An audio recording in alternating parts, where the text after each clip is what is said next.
بسم الله الرحمن الرحيم وبه نستعين وصلى الله وسلم وبارك على حبيبنا محمد وعلى آله وصحبه أجمعين. أما بعد، إخوة الإسلام إسندي بنير أمسي ونن إسننجتو بربادو خاني سنهو بچيسو بربادو له موليد جتشون آدا شيعة كالرافضة اتئان سيتيمو آدا صوفيات دين إسلامنا دا بريء من الاحتفال بالمولد براءة الشمس من اللمس. أدوتنا نمدن ديار كان هنتوكو أكو مساني جيتشو ديني إسلامنا كيسا وهو تكنجر أكسن نقوم سنة قل بفضل الله وبرحمته فبذلك فليفرحوا جدي راجعني تفسير إن رسول الله نوروفه فضل الله القرآن ورحمته الإسلام. إني صوفيا دامو دبيره سربو في فتينياتو تفسير أجرة تكنت فسراني جتشوسان كوني تو غونغور نوي كان قبل نكرا رسولات تفسير اسم رسولا إسا صحابات عبد الله بن عباس رضي الله تعالى عنه فضل الله القرآن ورحمته الإسلام، وفي رواية فضل الله القرآن ورحمته أن جعلكم من أهله. أكنا كان جد جتشو هذا هو التفسير الحقيقي في الإسلام جتشو كناف قرآني في حديث وان توك سنين فوراني أكا إسنين قوام سنين إسنين جد. ثانيا دبي عمر نما قالو تاتي في أستي كانين دبادو جول كرار جيرتان إسلامنا كان براتو جيرتان غنا كان بكان جهين إسن كان قلبي سنبلسو بربادن مال جاني نعمة البدعة جدير عمري سنجان عمر ونني جديف ردا لقول أحد قال له إنك ابتدعت إلى نما وهيت رسول الله عليه الصلاة والسلام أكا إسنوه بيكتن هم بلتي هل كان سده هم هل كان أفريداتي صلاة تراويحي دا جماعات آن صلاة تمير زبان رسول الله صلاة جتشو دوب رسول الله عليه الصلاة والسلام أكما إسنوه بيكتن بالمؤمنين رؤوف الرحيم. رسول الله كينيا أباهات كينيا رنونها سي أمتك يكنتي وهي صلاة تراويحي دا كوني واجب اتتاها جانيتي قلبي إساني إسار رفته دابان جتشو هندونو صلاة دا أكما دن ديسانين جاني. أما رسول صلى الله عليه وسلم قيان إساني جهة قارن بيا دنيا كان الرادو أنجتشو صلوات ربي وسلامه عليه وقوا إسان قارن أمرقا إيغانا وحي إنبو رسول عليه الصلاة والسلام خاتم الأنبياء والمرسلين قرآن والنبو والنصدات وتكون جيرو جديتي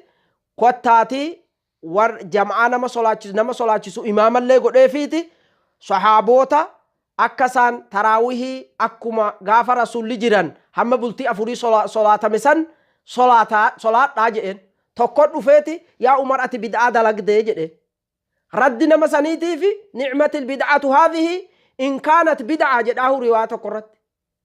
نمساني في رد قد ملا كوني بدعة جتشومتي مالي فره رسول صلى الله عليه وسلم صلاة سنيرا صحابة سنيرا أكملتي وني رسول دلقان تقو بدعة جدام نمني أقلق أبو هنجد وجتشو أمس كل بدعة ضلالة جديرا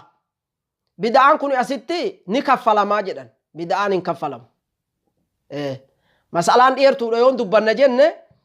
مسألان يرون شدا نونجه هائته مو وني وانجا باب سيسني في منقب رسول صلى الله عليه وسلم أكو مسين أجرتن الفاظ عموما إته كان عامك أبسيسو هدو فايدمن كل بدعة ضلالة وكل ضلالة في النار. من عمل عملا ليس عليه أمرنا عملا ونجد يكون نكرة دلالة نكرة في سياق الشرط والنفي لها العموم وفي سياق النهي لها العموم أكا قواعد كيسبيكم. من عمل عملا أجاجد ونتك ونجلها فنجر. من أحدث في أمرنا هذا ما ليس منه دوبا حديثا كان ونكني رسولي أكنا جدا كل بدعة ضلالة جد رسولي. من عمل عملا ليس عليه أمرنا فهو رد جد رسولي عليه الصلاة والسلام تقول فهمو بدعان كفلا جد قبابا متو ونن سنين جدو كرا رسولا ويمو كرا إسا أما لكي رسولي أسرتي واجلها فير جد بدعان كفلا جد ورا ونجد ديمتا إسا رسولات الرجل جدو كرا رسول كون كرا جلديسا تكتلتين ديمين بوات سيجيسان سنين جدا هجولي جاهلوني بيكينيا داوان كان سنيهم كان جدوان علماء كينيا رحمة الله عليه مال جدا الإمام الشوكاني رحمه الله في كتابه فتح الرباني مال جدا المولد لم أجد إلى الآن له دليلا يدل على ثبوته من كتاب ولا سنة ولا إجماع ولا قياس ولا استدلال، بل أجمع المسلمون أنه لم يوجد في عصر خير قرون ولا الذين يلونهم ولا الذين يلونهم. وإذا تقرر هذا لاح للناظر أن القائل بجوازه بعد تسليمه أنه بدعة، وإن كل بدعة ضلالة بنص المصطفى صلى الله عليه وسلم. هيا مال جداني شيخني كوني موليدا كنا كتابة كيستس رغان أغرف قرآن كيستس يجو حديثة كيستس إجماعي يوكي ولي قليس علماء كيستس قياسة كيستس هيون نمني إسلاما قوتون إني بدعاته رت ولي قليرا. فسبحان الله ورمتي موليدا فدبيد هي سربي موليدا والنجدو يوسان قافت بدعاته رت لا يختلف اثنان، وفي كون مولد الرسول صلى الله عليه وسلم بدعة لا يختلف اثنان. نمي تكون نمي رت والأبنجر إيه ميتشودا جنان إشي تناني جدا. كتابي كونو وان نياتا مالين دوبتو جان كتابي ورابسا bakkuma feete yoo bante wahuma nyaataa dubbataa jedhan. Gamtaa bakkeen kun diinagdeedha qaba, gabii qaba, ni beektan. Goora taa'ee warri waan mawliidaadhaa haasahu gaafa mawliidarraa galame maanguddummaa yedduu isaanii sheenee ati hammana argattee ati isa kanaaf dhiisi jedhame diinagdee irratti wal lolan. Bakka nyaata gamta qabuufi irratti wal dhaban michuudha jedhan malee ilmoon jaldeessaa michuu hin qabdu. wanni rasuulli sallallahu alaihi wasallam in dalagin guutumtinuhu akkuma kanaa jechu. Duba kanaaf abboleeyyan islaamaadha akkuma sheekni baanan الشيخ الشوكاني وسريان البدع أسرع من سريان النار جدا، لا سيما بدعة المولد، فإن أنفس العامة تشتاق إليها غاية الاشتياق. قائدان بدعة جدا أكا إبدا يبلودا يوكينوه ciidii gubatuuti ni fiiga jechuu soddoo qalbii namaa kana keessa. Maaliif shayxaantu wajjin jiraga yuzayyinu laka ash-shayxaan, shayxaantu sitti miidhegsa. Rogaa keessaahu bid'aan mawliidaadha akka maleedha nama kana qalbii namaa kanatti fiigaa. Fa'inna anfusa al-caamma ummanni awaammi jaahilaadha tashtaaqu ilayhi gaayat al-ishtiyaaq, hayli maleedha das jedhaan.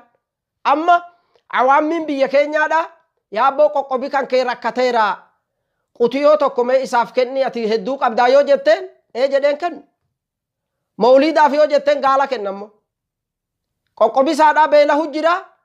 sheeka diyatee masaafatal qasri diyameeti achitti hadiyyaa geessa. Subhaanallah. Kan rasuulli sallallahu alaihi wasallam qoqqoba keessanitti man kaana yu'minu billaahi wal yawmil aakhir falyukrim jaarahu isa jedha sallafu makaahee jechuudha.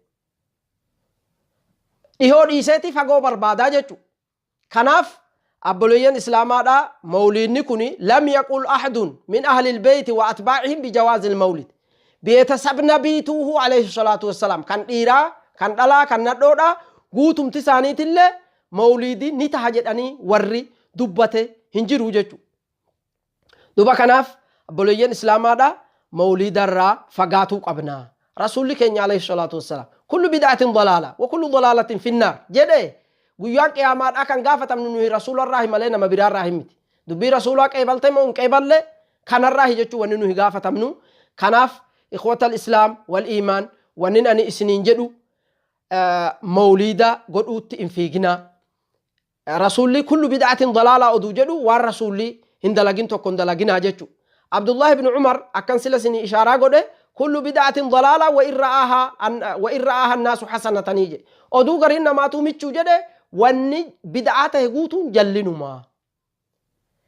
ابن حجر الحيتمي أو القسطلاني رحمهم الله جميعا مال جده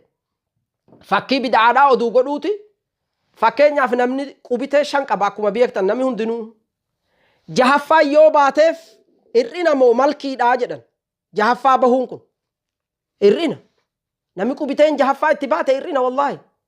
كان أفر راكو تفاجر من حاكمي داكي بدعان أكساني جدن والرسول في درتي دبلون فكين سادا أكنما قبيتين جهفا باسيتي ملكي سادا سن إرأته جتو ربين اليوم أكملت لكم دينكم وأتممت عليكم نعمتي ورضيت لكم الإسلام دينا. har'a guyyaan kanaa jedhe guyyaan Arafaati rasuulli jiran diiniin keessa siniif guutee inni khayri ta'es himame hayyee jabaadhu inni sharri ta'es himame hayyee irraa fagaadhu. ورضيت لكم الإسلام إسنيف جالت جاء ربي الإسلام ديني إسلامنا دا دينا كراد أقواته كراد جالت ما إتهوتي ورضيت لكم الإسلام دينا تقول يجا ربي كان أكنت نجالته لفنوكاه يونهم كانت إفنى كان برابر بانه ومن يبتغي غير الإسلام دينا فلا يقبل منه وهو في الآخرة من الخاسرين. يا إسا أكيد أقول إفتى مولد برباد udhiyyaa qaluu dhiiftee gara mawliidaa fiigdu ati diinii isliminnaa dhiiftee isa diyetee diinii isliminnaatiin ala jiru diyemteettaa jechuudha. Eessa keessa sheenta waman yabtaghi ghayra al-islaami diinan falan yuqbala minhu sirraa isillee hin qeebalamu falan yuqbala minhu wahuwa fil aakhirati min al-khaasiriin ni kasaartaa jechuudha. Duniyaa keetillee kasaarte rabbi birattillee itti gaafatamtaa itti qaxxaamtaa.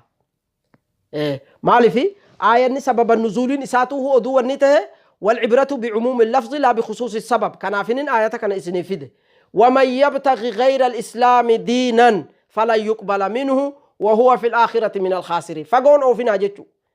رسولك عليه الصلاة والسلام أقوى علمي إراسي على ترى لما قليجان يوم ندون على تتحقق قليجان كان قوته بيكتا أضحية عيد الأضحى أقادوا فيه نمتشي أدوك أبو udhiyyaa in qalin dhufeetu nufaana salaatinii jaanii ka rasuulli alayhi salatu wassalam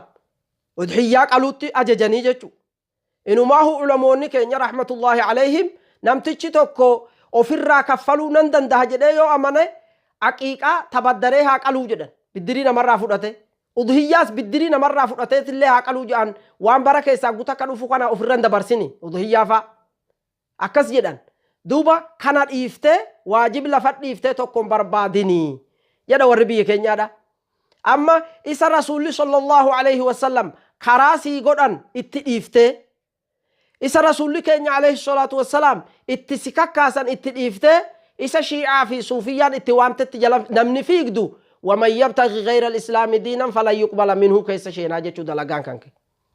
هيا ولك أبا ميسا تجراج أنا مس أقوى شبهانا ما دي هسا موليدا كان كيسا نمت ولك أبا ما فلنا غنن بدين محمد صلى الله عليه وسلم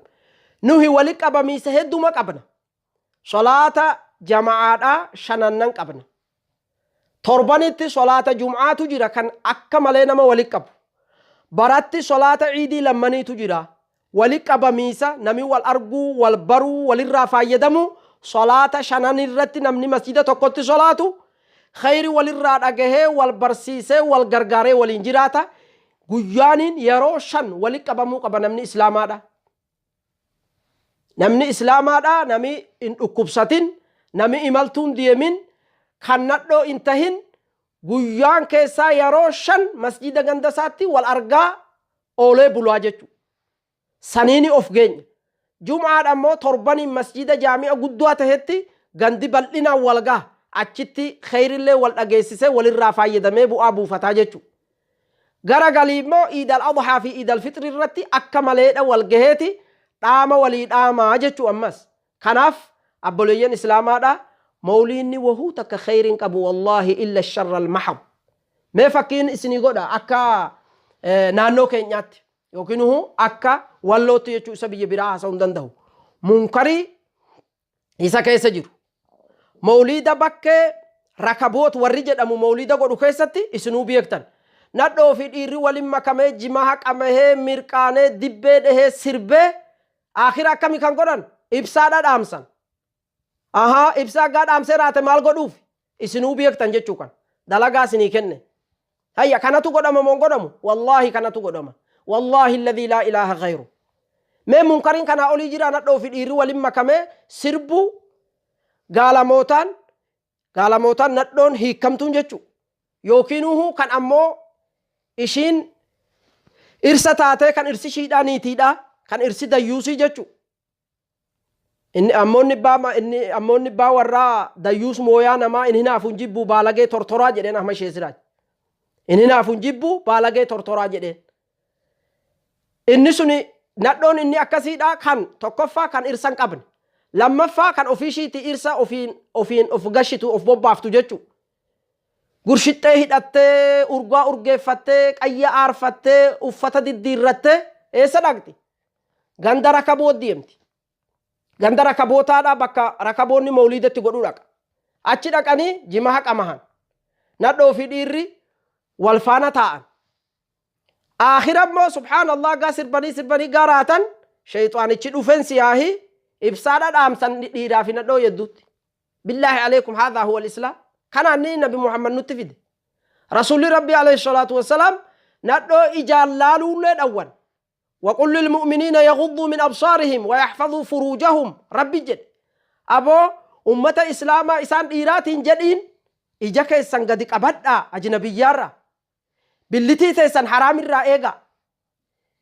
كان جد إيكا هججو إجي كان زنا قوتو إجي زنان إجادا لالو كان قروات أقفتو كان ميلا اتديمو كان هركان قبو مال توافي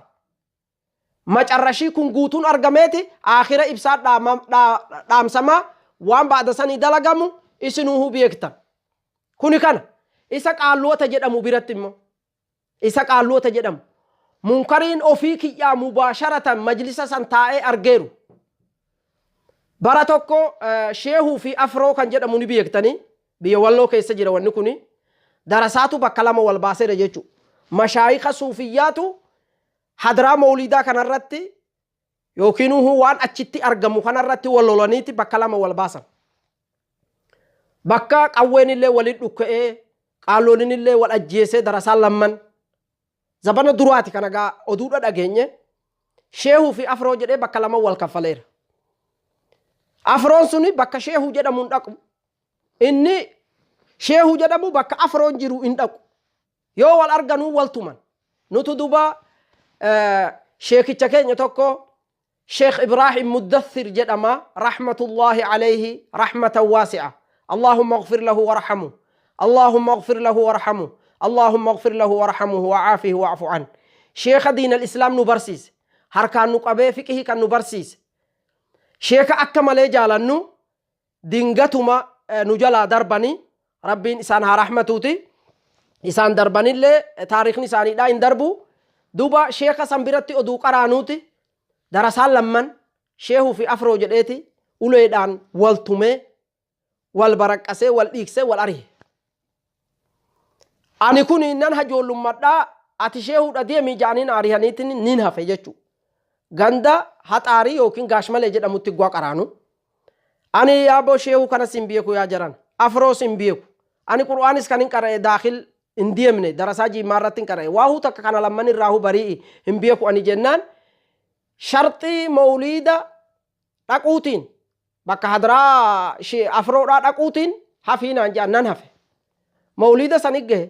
ani nama qiraatii fedhu tokko akkamiinin hafaga ka'eetinin sheekh ahmad sheekha jedhamu tokko wajjiniinin dhaqe jechuu bakka hadraa mawliidaadhaa san achittis darasaan wal dhaheera wal tumanii hamma nami torbaadhaa mataa wal baqaqsanii inillee kan wal ajjeeses hin jira baada saniihi kan magaalaa kamisee maharramiyaatti hidhameerutu jira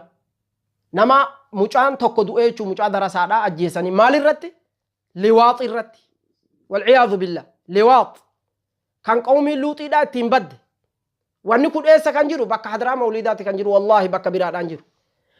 faahishaan akkasiidhaa magaalaa feete yoo deemte hin jiru duba gaafa san achin dhaqee jechuu munkaraatiin ofii kiyyaa arge kallatti nan dhaqeetinin qaalloota kana darasaa kanatu wal tumeera maaliif darasaa wal tumaa nuhi kan asii wali qabamnuuf wal tumuuf miti wal tumuu jaahillinuu ni beekaa dhiiga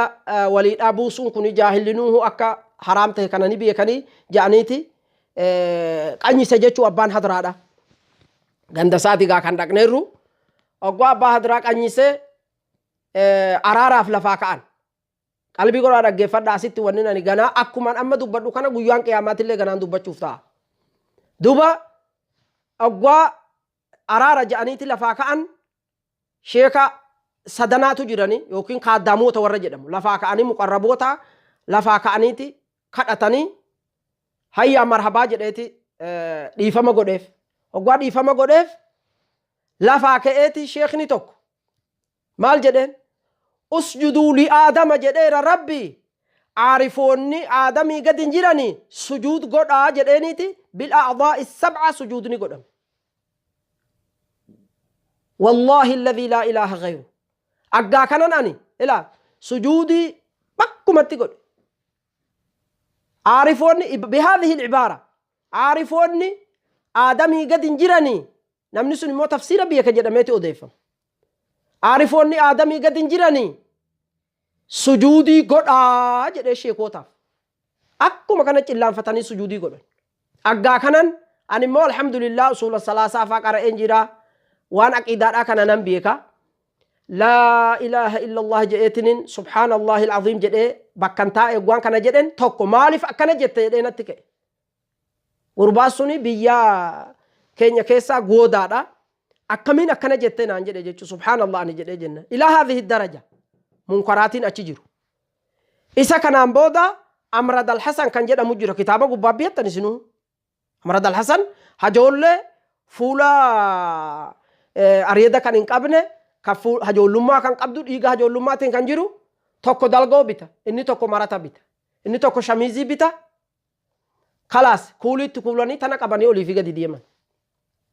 إيساتي ونسون كان دالغامو باك حدرا موليدات وان كان راتي إنس نمي والا جيسيرا إنس والتمير ديرا ما غلب كاناتو دالغاما جيچو ثانيا وانا أچي كيستي كار أمورا منكراتي أچي ترغمورا موليد جنة جانيتي رسول فارسنا جئ لفاكي نمني جاهلا غاوان جنن قبو وصف الله وصف الله هكذا شأنه جانيتي كانت سفارسة رسول عليه الصلاة والسلام لا مي وري بيكو إتاتان قلبي قرأ رقي فدا وصف الله وصف الله هكذا شأنه ابن عربي فاجة لالي ورى والنقوت الرب جدسان وحدة الوجود كان جد السنة قرته ورّا اعتقاد أكسيدك أبو كتابة أكنا كانت اللي شركياتي بدعاء محرمات كانت دلقة ما جتو